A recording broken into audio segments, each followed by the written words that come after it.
Chicken sausage একটু তেলের। দিন দিন জনপ্রিয় হয়ে উঠছে ফুড কার্টের ব্যবসা, যেখানে স্বল্প মূল্যে পাওয়া যায় বিদেশি খাবারের স্বাদ। আর এই ফুড কার্টের ব্যবসাকে আরও এক ধাপ এগিয়ে নিয়ে গেছেন উদ্যোক্তা নেসারুল ইসলাম। ক্রেতার চাহিদা অনুযায়ী তিনি তার দোকানে বিক্রি করছেন কাস্টমাইজ বার্গার ও meat box. Burger, chowmein, chicken fry সহ এখানে পাওয়া যায় নানা স্বাদের খাবার।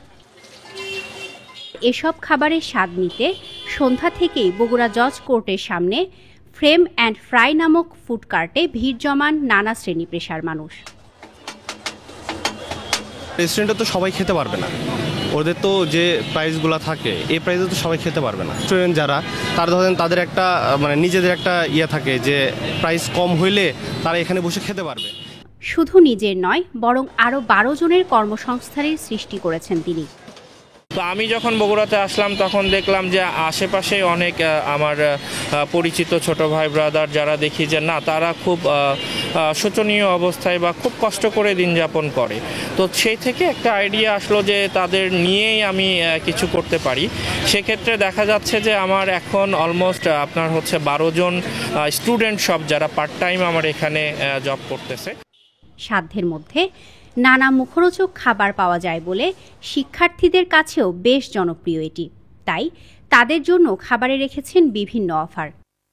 আমরা মূলত স্টুডেন্টের কথা চিন্তা করে আমরা স্টুডেন্টের জন্য কিছু প্যাকেজ রেখেছি, যেরকম দেখা যাচ্ছে আমরা যেটা ক্লাসিক বা নর্মাল খাবারটাই আমরা যেটা দিচ্ছি স্টুডেন্টের জন্য, সেটা আমরা 10 টাকা বা 20 টাকা কমে সেটা আমরা প্রোভাইড করতেছি। যেই রকম আমাদের স্টুডেন্ট মিট বক্স বা স্টুডেন্ট প্লেটার বা স্টুডেন্ট বার্গার, স্টুডেন্টের জন্য প্রত্যেকটা আইটেমে আমরা ডিসকাউন্ট রেখে দিই এবং সেটা আমাদের মেনু কার্ডে উল্লেখযোগ্য।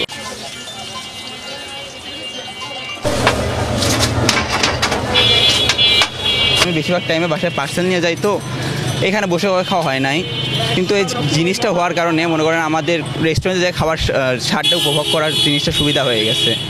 মনে করেন নিজেদের মতো কাস্টমাইজ করে খাবারটা নেওয়া যেতে পারে, আর জায়গাটা খুবই সুন্দর। তবে ফুটপাতে ব্যবসা করা খুব সহজ বিষয় নয়।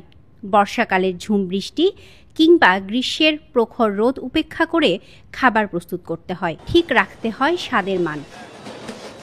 অনেক প্রতিকূল পরিবেশের মধ্যে আমাদের এইটা টিকে রাখতে হয়। এর মধ্যে দেখা যাচ্ছে যখন বৃষ্টি হয় বা ঝড় হয় তখন কাস্টমার থাকলে আমাদের একটু প্রবলেমই হয়। কোনোভাবে ট্রিপল দিয়ে ম্যানেজ করে বা কাস্টমারকে অন্য কোথাও ম্যানেজ করে রেখে আমরা খাবারটা তৈরি করে সেটা প্রোভাইড করি। যারা এখানে খাবার খেতে আসে আমাদের যারা ক্রেতা, তারা চায় যে আমরা কম টাকায় যাতে একটা ভালো খাবার পাই, যে জন্য আসে, যে জন্য তারা ফ্যান বা এসির বাতাসটা স্যাক্রিফাইস করে আমাদের খাবারটা খেতে আসে।